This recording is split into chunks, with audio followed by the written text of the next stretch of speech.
Noticentro 1, CMI. No cede la tensión en Venezuela. Ya hay 7 muertos y más de 100 heridos por las protestas en contra de Maduro. Fuerzas del gobierno secuestran al dirigente opositor Freddy Superlano cuando entraba a su casa. Ya hay más de 750 detenidos en Venezuela. Están siendo procesados por traición. La OEA dice que el gobierno Maduro perpetró una manipulación aberrante de las elecciones presidenciales en Venezuela. Comienza multitudinaria marcha convocada por Edmundo González y María Corina Machado en Caracas. Un muerto y 2 heridos dejó una balacera en el barrio Manrique de Medellín. Autoridades investigan. Continúa bloqueo indígena en la vía panamericana entre Cali y Popayán. Ataque sicarial en Cartagena. Asesinado un inspector de policía. Con Luisa Tobo. Muy buenas tardes, bienvenidos a Noticentro 1 CMI. La ola de protestas en Venezuela en rechazo a la declaración de Nicolás Maduro como presidente electo ha dejado al menos 7 muertos, decenas de heridos y 46 detenidos. En una ola de protestas en Venezuela con el fin de demostrar que hubo fraude electoral y con el objetivo de hacer respetar su voto y la búsqueda de la libertad del país tras más de 25 años bajo el mandato del chavismo, miles de personas salieron a las calles a manifestar en contra del gobierno de Nicolás Maduro, como esta valiente señora de 80 años. Defendiendo a Venezuela, yo no me puedo quedar en mi casa. Para defender a Venezuela, hasta que me muera tendré edad. Yo saco fuerza. En estas manifestaciones, al menos 7 personas perdieron la vida por su patria y docenas resultaron heridas, entre ellos militares y policías. Además, 749 personas fueron detenidas, ya que Maduro considera las protestas un golpe de Estado provocado por la oposición. Aunque hoy Venezuela amaneció en calma, a esta hora cientos de personas de la oposición en Caracas marchan con el lema "Llegó la hora de defender el triunfo", manifestación convocada por la líder opositora María Corina Machado. Por su parte, Maduro también hizo un llamado a marchar.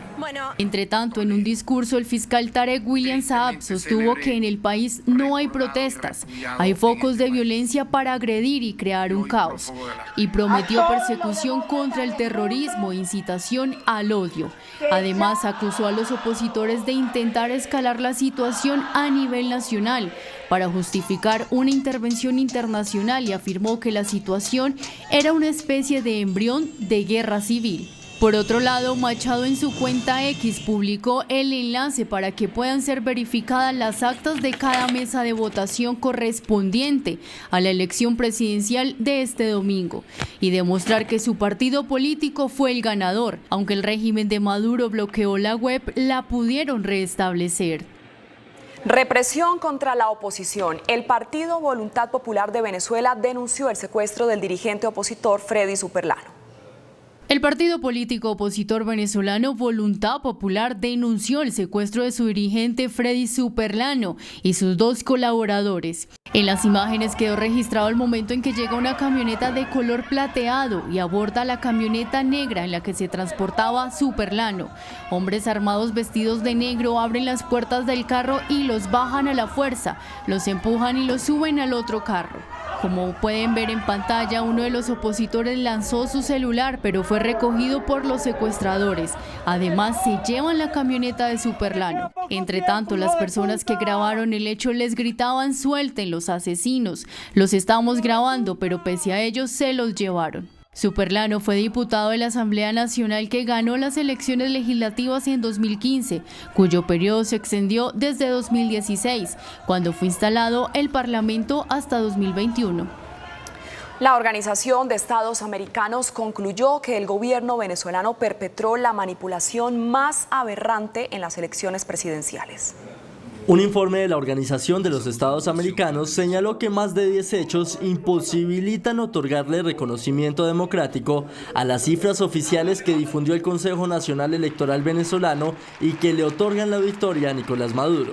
La peor forma de represión, la más vil, es impedirle al pueblo soluciones a través de elecciones. La obligación de cada institución de Venezuela debía ser asegurar la libertad, la justicia, la transparencia del proceso electoral. El pueblo debía de contar con las máximas garantías de libertad política. La OEA también manifestó que, teniendo en cuenta que el comando de campaña opositor liderado por Edmundo González y María Corina Machado ya presentó las actas con las que habrían ganado la elección y el de Nicolás Maduro, incluido el Consejo Nacional Electoral, aún no habían podido presentarlas, resulta imperioso conocer sobre la aceptación de Maduro. En consecuencia, la OEA afirmó que si Maduro no acepta su derrota electoral, sería necesaria la realización de nuevas elecciones, pero en este caso con las MOEs de la Unión Europea y la OEA presentes. Por su parte, el partido político del presidente de Brasil, Luis Ignacio Lula da Silva, dijo que Maduro sí fue reelecto y que las elecciones en Venezuela fueron democráticas y soberanas, mientras que el presidente de Estados Unidos, Joe Biden, comunicó que hablará con Lula da Silva sobre la crisis por el fraude electoral en Venezuela para expresar las dudas sobre el resultado electoral. Fue capturado en el sur de Bogotá uno de los hombres más buscados por el delito de microtráfico en la localidad de Kennedy. Nicolás Romero, muy buenas tardes. ¿Cómo operaba? Hola, ¿qué tal Luisa? Cordial saludo para usted y para toda nuestra audiencia. Fue capturado en la localidad de Kennedy, alias el DJ, y una persona encargada de suministrar estupefacientes a lo largo y ancho del barrio Patio Bonito, uno de los más críticos en materia de seguridad de la localidad de Patio Bonito. Se hacía pasar por DJ de varios establecimientos como bares o este tipo de lugares para vender la droga que pues lo caracterizaba. En sus capturas se dio también registro de 60 papeletas de tusi, 30 dosis de base de cocaína, 28 cigarrillos de marihuana y algún dinero en efectivo. Escuchemos a continuación al comandante de policía de la localidad de Kennedy. Esta persona lo que hacía era simular su actividad como DJ en estos establecimientos de rumba y al mismo tiempo camuflaba diferentes estupefacientes para la venta y consumo en estos establecimientos. Es tanto así que se le incauta dinero en efectivo y diferente tipo de sustancias como marihuana, tusi, perico, entre otras. Es dejado a disposición de la Fiscalía por el delito de tráfico y porte de estupefacientes, pero queremos indicar que seguimos con los controles de estos establecimientos que no cumplen precisamente con la norma. Cambiamos de tema. En el aeropuerto internacional El Dorado, la Secretaría Distrital de Gobierno está realizando una megatoma en contra de la trata de personas. Quiero que escuchen ustedes estas cifras de la atención que ya ha realizado el distrito, debido a que cerca del 55% de casos de trata de personas se dan en el aeropuerto internacional El Dorado, aquí en la capital de la República. La red activa, como se llama esta atención por parte de la Secretaría de Gobierno, ha realizado 214 atenciones a 63 personas, de las cuales 33 ingresaron a la ruta de atención, una presentó un nuevo hecho y se ofrecieron 45 orientaciones. De estas personas atendidas, 29 fueron mujeres, es decir, el 88%, y 4 hombres, es decir, tan solo el 12%. Es por ello la alarma que encienden las autoridades distritales para luchar contra este flagelo. Escuchamos a continuación a la subsecretaria de Gobierno. Estamos haciendo una megatoma en el aeropuerto El Dorado. ¿Por qué? Porque hemos identificado que el 55% de los casos que se dan en Colombia se dan aquí en el aeropuerto. Entonces estamos haciendo una activación con la OIM, con cuadros activos para sensibilizar a los ciudadanos sobre este delito, para que sepan cómo identificarlos, para que sepan dónde pueden denunciar y también para que conozcan todas nuestras rutas y todo lo que hacemos desde el distrito. Cambiamos de tema. En este momento el alcalde mayor de Bogotá se encuentra reunido con el secretario distrital de Gobierno para tratar de pactar esa fecha finalmente de retorno para los indígenas en Verá, que recordemos no se pudo realizar el día de ayer, por lo menos para 500 integrantes de esta comunidad, debido al incumplimiento por parte de entidades del Gobierno nacional en las reuniones que tenían pactadas con esta comunidad. Pero Noticentro 1 CMI conoció en primicia que la alcaldía mayor de Bogotá prepara más de 1.800 millones de pesos para saldar en 3 cuotas diferentes a 308 familias de la comunidad indígena en Vera, con el fin de garantizar un retorno exitoso a sus lugares. Veamos el siguiente informe. Noticentro 1 CMI conoció en primicia que la alcaldía de Bogotá ya tiene listos los acuerdos con la Banca Nacional para el desembolso de subsidios a las cabezas de 308 hogares de la comunidad indígena en Verá, con el fin de garantizar condiciones de un retorno exitoso. La semana pasada el alcalde firmó un decreto que faculta a la plataforma de transferencias monetarias del distrito a hacer giros de urgencia o fuerza mayor, ¿sí? Esa sería la modalidad que utilizaríamos nosotros aquí. Serán 3 giros, uno apenas lleguen a sus lugares de origen y los otros 2 cada 4 meses, con la única condición de que estén asentados en sus territorios. Lo que estamos calculando es que al final la inversión que hace el distrito son más o menos entre 1.500 o 1.700, 1.800 millones de pesos. Es decir, casi 2 millones de pesos por familia por giro. No, es un poquito menos de eso, pero dependemos un poco de los valores. No quiero dar un valor absoluto porque dependemos del valor que tase la unidad para las víctimas. Pero al final la inversión del distrito es máximo 1.800 millones. El retorno de los primeros 500 indígenas que estaba programado para hoy fue aplazado por incumplimiento de algunas entidades del gobierno a la última reunión. Hoy, el alcalde de Bogotá y el ministro del Interior ultimaron detalles para pactar una nueva fecha de retorno. Volvemos a cambiar de tema, estamos en directo desde el Consejo de Bogotá, me acompaña precisamente el presidente del Cabildo Distrital, concejal Juan Baena, bienvenido a este espacio de Noticentro 1 CMI. Hoy están haciendo rendición de cuentas. ¿Cómo le ha ido en este primer semestre al Consejo presidido por usted? Pues hemos trabajado muy arduamente en el Consejo de Bogotá, hemos sacado temas muy importantes para Bogotá, déjeme destaco 2. Elegimos el personero distrital para defender, por ejemplo, los derechos humanos de los bogotanos en nuestra ciudad y sacamos adelante ni más ni menos que el plan de desarrollo, que es la hoja de ruta que marca el destino, digamos, el foco de trabajo de la nueva alcaldía de Carlos Fernando Galán. En este primer semestre, ¿cuántos debates se han realizado? ¿Cuántas radicaciones se han realizado aquí?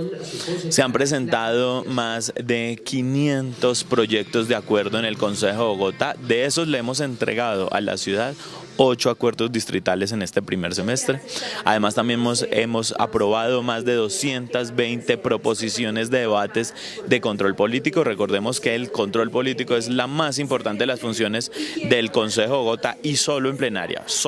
En estos 6 meses hemos celebrado más de 20 debates de control político en plenaria. Las otras proposiciones, por supuesto, se van evacuando en las otras comisiones que componen el Consejo de Bogotá. Tengámonos un momento en esos 8 proyectos de acuerdo. ¿Cuáles destaca de estos en estos primeros 6 meses? Pues está, por ejemplo, Vallenato al Parque, que queremos es un reconocimiento para el vallenato en nuestra ciudad. Tenemos además el lanzamiento de Vallenato al Parque el día de hoy, pero la idea es, por supuesto, hacer, digamos, un gran festival para Bogotá con Vallenato al Parque. Tenemos también, y es para mí el más importante de todos los que hemos adelantado, el plan de desarrollo distrital. Concejal, algunas de las quejas recurrentes por parte de la ciudadanía, los concejales no vienen al cabildo, vienen, se presentan y se van. ¿Qué tiene que decir usted? ¿Cómo ha visto la asistencia de los cabildantes en este primer semestre? Mire, algo que hay que destacar y que me parece muy importante puntualizar, nuestro régimen es muy distinto al del Congreso Nacional.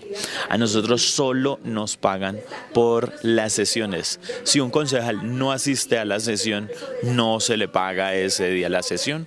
Intentamos sesionar 20 veces al mes, no podemos sesionar 21 o 22, o más bien, si sesionamos 21 o 22 sesiones, no se le reconocen 21 o 22, solo hasta 20 sesiones. Entonces, la asistencia de los concejales al Cabildo Distrital todos los meses, durante los 12 meses del año, es de 20 sesiones y en su mayoría todos cumplen sus sesiones. Usted como presidente del Consejo, nosotros le hemos visto que también hacemos compañía permanente aquí al Cabildo Distrital.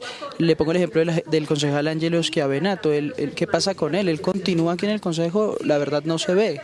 Continúa en el Consejo y sesiona, vuelve y le digo, y se le paga al distrito por las veces que viene. Si no viene, no se le paga. Otro tema es la permanencia de los concejales, pero le quiero decir que esta corporación, en términos generales, es una corporación juiciosa a la hora de sesionar.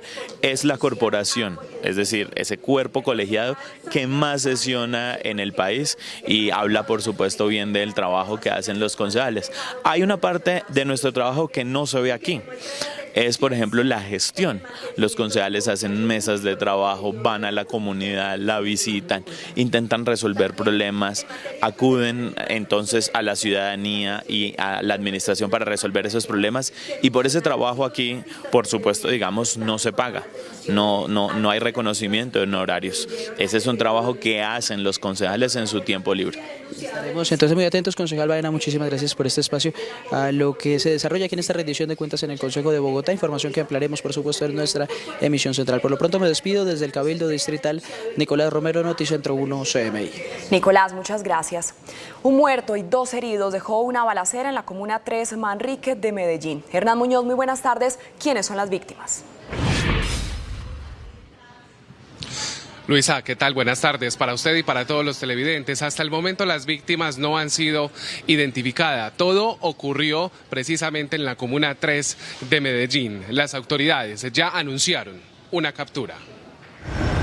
En esta calle del barrio Manrique Santa Inés de Medellín se reportó una madrugada violenta. Según la investigación, 3 hombres fueron atacados con arma de fuego. 2 de las víctimas sobrevivieron a los impactos de bala y fueron trasladados hacia hospitales cercanos y el tercero falleció. La policía metropolitana confirmó la captura de un sospechoso. En las últimas horas fue capturado un hombre en hechos en los cuales resultó una persona fallecida y 2 más heridas, las cuales fueron atendidas en centros médicos asistenciales. En este momento se encuentran desplegadas las actividades de policía judicial y de inteligencia para dar con los responsables de este hecho.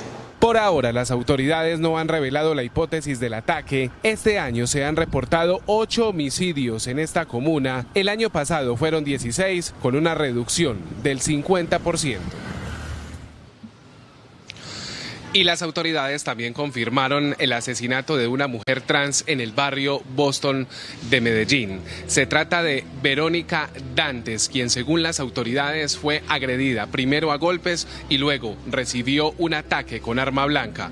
Por ahora no se ha establecido las causas de este asesinato. Sin embargo, se ha confirmado en las últimas horas que por este crimen ya hay 3 personas capturadas. Información en desarrollo. Y vamos a terminar con otra historia dolorosa que viene desde el barrio El Popular 2 de Medellín.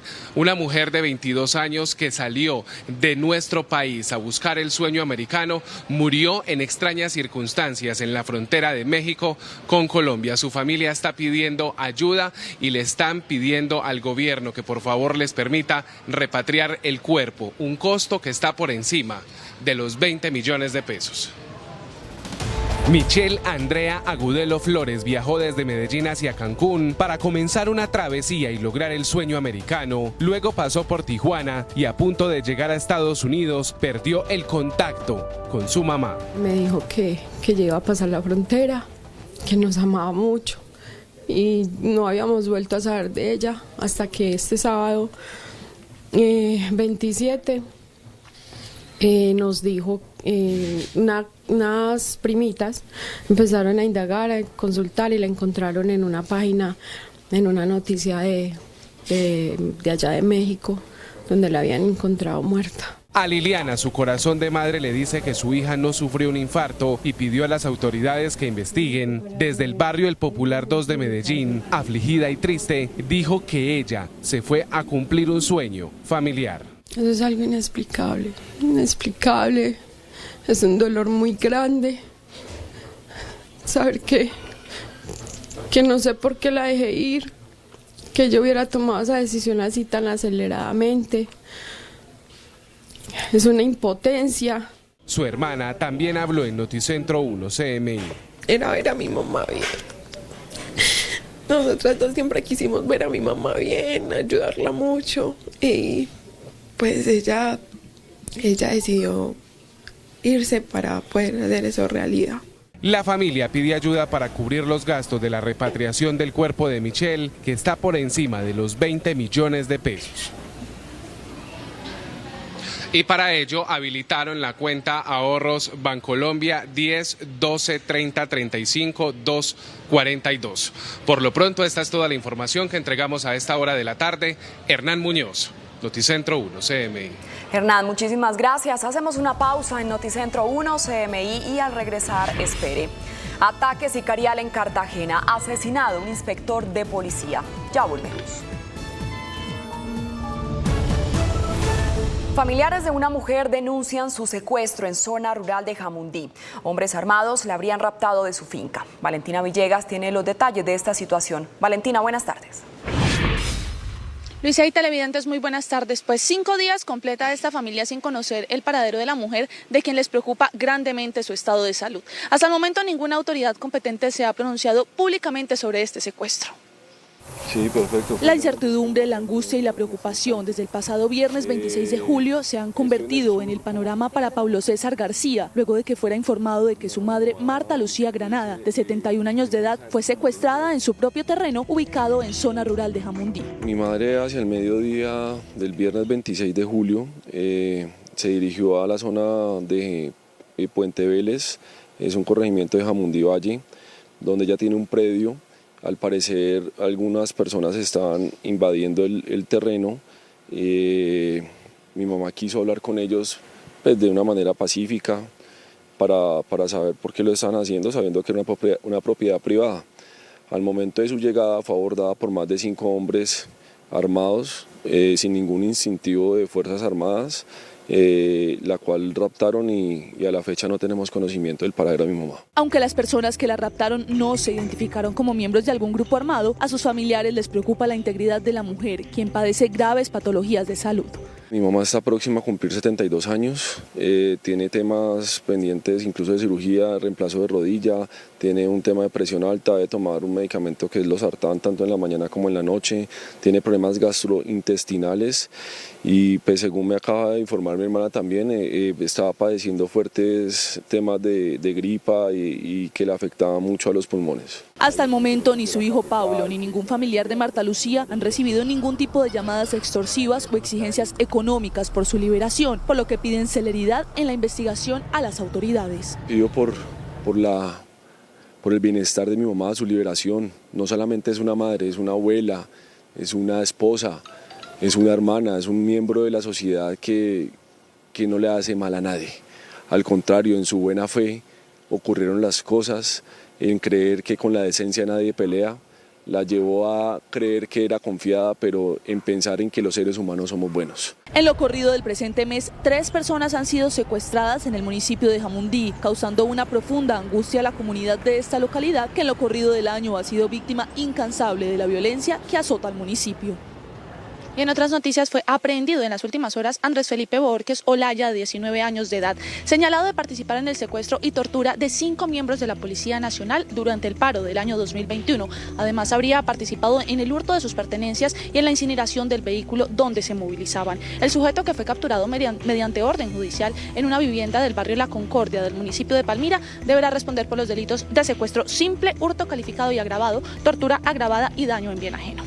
Y cambiamos de tema porque un nuevo bloqueo se registra a esta hora en la vía panamericana que de Popayán conduce a la ciudad de Cali, exactamente en el sector conocido como el túnel Corregimiento de Cajibío, Cauca. Esta vez por el movimiento de autoridades indígenas del suroccidente colombiano, quienes denuncian incumplimientos del gobierno nacional, pues aseguran que han incumplido la agenda convocada desde hace más de un mes. Pues para dar inicio a estas mesas de diálogo envían equipos de asesores que no tienen poder de decisión, cuando los acuerdos que se tomarán durante esa mesa es competencia directa de ministros. Y en otra información, en las últimas horas, la Secretaría de Movilidad de Cali anunció el incremento de puestos y operativos de control en las vías de la ciudad. Las autoridades pretenden disminuir la cantidad de siniestros viales. Esta primera fase del operativo se realizó en el puente de la calle Primera con carrera 26, donde los agentes de tránsito detuvieron a decenas de conductores y motociclistas que se movilizaban por el carril exclusivo del Mío. También los sancionaron y les inmovilizaron sus vehículos. Hasta el pasado 28 de julio y desde el 1 de enero del presente año se han registrado en la capital vallecaucana 167 muertes por siniestros viales. La principal causa, por supuesto, es la imprudencia, sumado a transitar por el carril exclusivo del Mío y a la falta de elementos de protección. Luisa y televidentes, por el momento es la información desde la capital del Valle del Cauca. Valentina Villegas, Noticentro 1 CMI. Comenzó en Venezuela, en medio del clima de tensión, la multitudinaria marcha convocada por la oposición para protestar contra el fraude electoral que denunció la líder María Corina Machado. Esto ocurre mientras los militares anunciaron su respaldo al presidente Nicolás Maduro. ¡Libertad! Este martes crece la tensión en Venezuela. Miles de personas se han congregado en Caracas y en varias ciudades del país. El gobierno afirmó que están al frente de un golpe de Estado y que al menos 749 personas han sido detenidas. Estamos en presencia, sencillamente así lo digo, de un golpe de Estado. Un golpe de Estado fraguado nuevamente por estos factores fascistas de la derecha extremista, apoyado por supuesto por los factores imperiales, el imperialismo norteamericano y sus aliados y sus lacayos y cipayos. Por su parte, el líder de la oposición, Edmundo González, hizo un llamado a los militares y policías, instándolos a que cumplieran su juramento. A las fuerzas de seguridad y a nuestra Fuerza Armada los instamos a respetar la voluntad de los venezolanos expresada el 28 de julio y detener la represión de manifestaciones pacíficas. Ustedes saben lo que pasó el domingo. Cumplan con su juramento. La Constitución está por encima de todos. Según las autoridades, en total se han reportado al menos 11 personas fallecidas y más de 100 heridas en las protestas antigubernamentales. Y la situación de Venezuela tiene preocupado al gobierno de Colombia, que reiteró hoy su pedido para que haya reconteo de votos y una auditoría internacional. Gerardo Aristizábal, buenas tardes. ¿Qué dice el gobierno sobre las elecciones en Venezuela? Luisa Fernanda, pues quien se ha referido a ese tema es el ministro del Interior, Juan Fernando Cristo, quien sostuvo una reunión además con los ministros de Salud, de Agricultura y de Justicia, con la bancada del Partido Liberal para exponer los temas. Pero la preocupación del gobierno hasta ahora es la suerte de lo que acontece en Venezuela, las alteraciones de orden público. Por eso reiteró el gobierno nacional su solicitud, hecha también por el canciller Luis Gilberto Murillo en la víspera, de que haya un reconteo de votos y entrega de actas en el vecino país. Esa es la posición.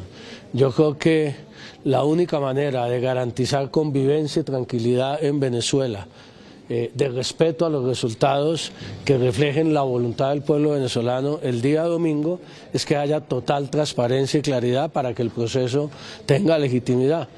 Y la transparencia y la legitimidad la va a dar el conteo voto a voto de lo que pasó el pasado domingo en Venezuela, y hacemos votos porque se mantenga la convivencia y se mantenga un espíritu de diálogo entre las fuerzas del gobierno y oposición, que es lo que le conviene al pueblo venezolano.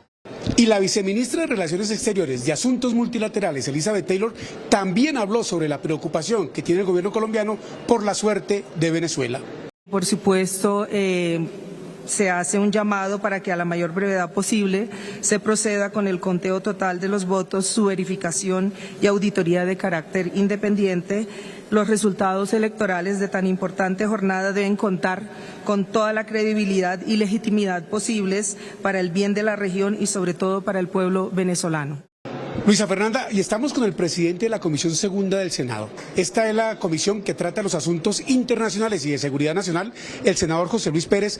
Senador, qué pena, lo sacamos de la comisión, está un debate usted con el comisionado de paz. ¿Qué es lo que está pidiendo usted al gobierno nacional?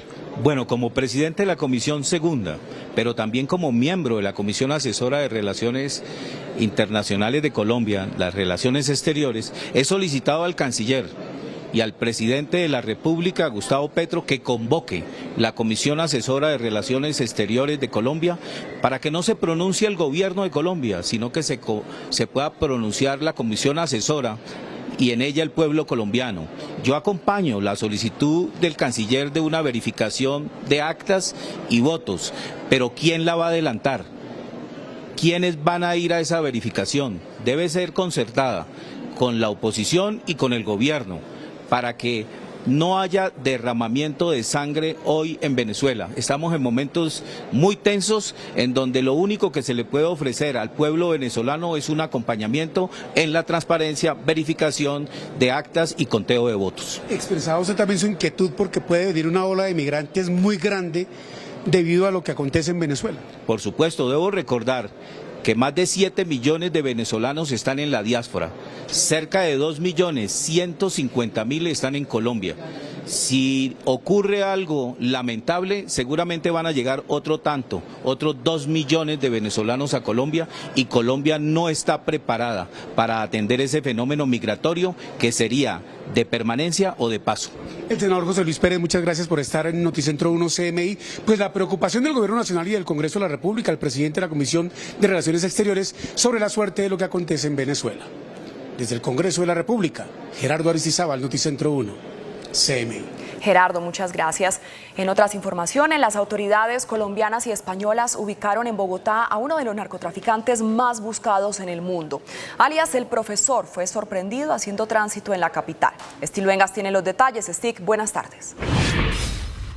Así es, Luisa y televidentes, feliz tarde, pues se trata de una de las capturas más importantes realizada por la policía, específicamente por la DIJÍN Interpol en Colombia este año. Un ciudadano noruego, quien tenía circular roja de la Interpol, fue capturado en el Aeropuerto Internacional El Dorado en Bogotá cuando hacía tránsito por nuestro país. Este sujeto es señalado por las autoridades por pertenecer a un grupo narcotraficante dedicado al envío de cocaína en veleros. El ciudadano noruego capturado es conocido con el alias de El Profesor, señalado de operar rutas transatlánticas de narcotráfico entre Sudamérica y Europa.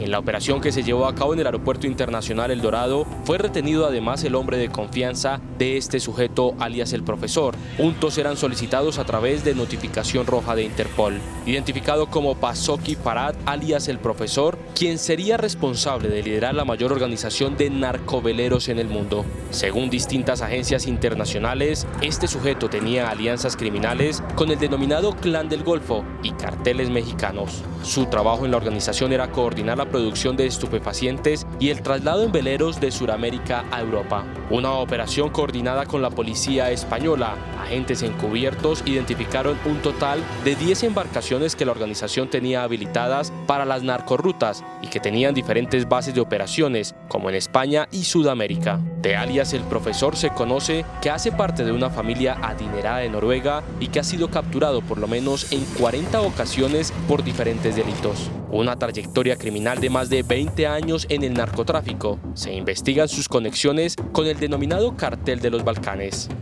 Alianzas narcotraficantes con grupos mexicanos como el Cartel de Sinaloa y otros grupos narcotraficantes en Colombia como el Clan del Golfo. También les contamos a esta hora de la tarde que Noticentro 1 CMI conoció en exclusiva esa cifra de cocaína que ha sido incautada por parte de la Armada de Colombia, específicamente en algunas zonas marítimas, pues se habla de al menos 290 toneladas de cocaína incautadas solo este año por parte de la Armada. El contraalmirante Jesús Leonardo Suárez Calderón, director contra las drogas de la Armada de Colombia, en diálogo con Noticentro 1 CMI, reveló la cifra de incautación de cocaína que se ha realizado en 2024. Hemos incautado un total de 297 toneladas de clorhidrato de cocaína. Un aumento significativo en la incautación respecto al año pasado. Hemos incrementado un 47% nuestros resultados de incautaciones de clorhidrato de cocaína con respecto al año 2023. También se refirió a la incautación de marihuana. A la fecha tenemos un incremento del 4% con respecto al año 2023, obteniendo 72.8 toneladas incautadas. Estas son las regiones del país donde se han realizado los operativos. Como son en el Caribe, la ruta que comprende de la Alta Guajira hacia las Antillas, y desde el Golfo de Urabá buscando Centroamérica y Norteamérica. Y en el Pacífico, con una principal concentración en los departamentos de Nariño y Cauca, en la frontera con Ecuador. Estos golpes han sido propinados a grupos organizados como Clan del Golfo, disidencias FARC y ELN. Junto a estas operaciones de interdicción para dar con toda esta cocaína, también han aumentado las capturas, más de 200 personas capturadas en 2024 por el delito de narcotráfico. Esta es toda la información desde el occidente de Bogotá. Steve Luengas en Noticentro 1 CMI. Noticia en desarrollo en CMI. Los peajes del país tendrán un nuevo incremento desde el 1 de agosto. El aumento sería del 4,64%. Luisa Fernández con más detalle. Luisa, buenas tardes. Luisa, buenas tardes. Recordemos que hasta el momento es un proyecto de resolución y que está publicado en la página del Ministerio de Transporte hasta mañana a la medianoche. El incremento se definiría o está definido para el próximo jueves 1 de agosto. Si el Ministerio de Transporte hubiera decidido manejar la inflación del año 2023, pues el incremento sería superior al 9%. Sin embargo, ha decidido el ministerio manejarlo sobre el 4.64%. Sin embargo, recordar que este proyecto de resolución está en la página del ministerio para comentarios, principalmente de transportadores, de conductores, de personas que usen las vías terrestres del país y por supuesto quieran dejar su comentario antes de mañana a la medianoche. La resolución oficial se conocerá el próximo jueves. Recordemos que es el segundo incremento del valor de los peajes que se realiza este año 2024. Nosotros tendremos más información en nuestra emisión central a las 8 de la noche. Luisa Fernández, Noticentro 1, CMI. Luisa, muchas gracias. Y las constructoras del país informaron que el sector cuenta con 600.000 unidades de vivienda en proyecto o construidas. Así lo informó la Cámara Colombiana de la Construcción Camacol al presentar un informe sobre la oferta de vivienda. Según las cifras de Camacol, en el mercado de la vivienda en Colombia existen 374.000 unidades de vivienda en construcción, 257.000 en preventa para un total de 631.000 viviendas. Esta amplia oferta será presentada en Expo Camacol del 21 al 24 de agosto en Medellín, donde el sector planteará alternativas para la reactivación. Hay 26 millones de metros cuadrados que están en construcción en el país, van a demandar insumos industriales y materiales de construcción por cerca de 55 billones de pesos. En la Feria de la Vivienda también se darán cita a los alcaldes de las principales ciudades. Es una apuesta que será esperanzadora y de optimismo, un sector que se va a reactivar, un país que se va a reactivar desde las regiones y la construcción que será un motor de la reactivación desde las regiones. Las inversiones de vivienda este año en Colombia ascienden a 100 billones de pesos en construcción y 72 billones en preventa. Asesinan en Cartagena a un inspector de policía. Fue atacado mientras se movilizaba en su vehículo. Omar Cervantes González, de 47 años de edad y quien se desempeñaba como inspector de policía desde el año 2008 en el corregimiento de Arroyo de Piedra, es la nueva víctima de los sicarios en Cartagena.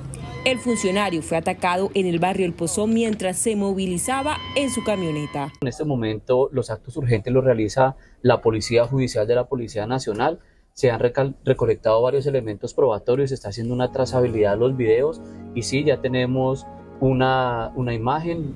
Por lo prematuro de los hechos están actos urgentes. Igualmente se tiene la placa de un vehículo. Estamos haciendo toda la verificación de este recaudo probatorio para de una manera muy celera darle todo el empuje a través de un grupo especializado que se nombró de la Policía Judicial de Inteligencia con el fin de esclarecer estos hechos.